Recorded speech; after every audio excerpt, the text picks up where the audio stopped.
Going to take a measurement of that plate now. The head on it at the front there is a UT head. It's going to do a vertical down now on an angled plate.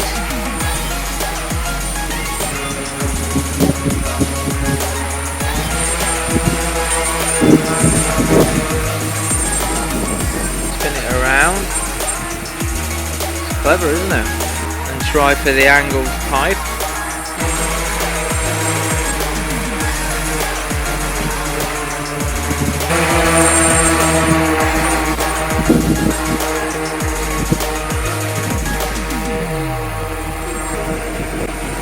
Now from underneath.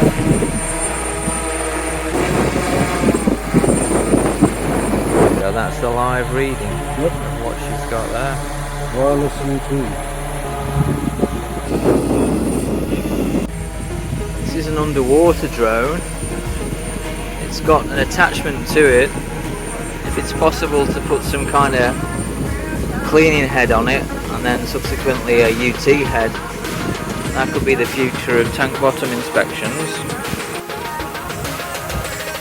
So this is a visual one, but you can get them with LiDAR as well for doing inside vessels.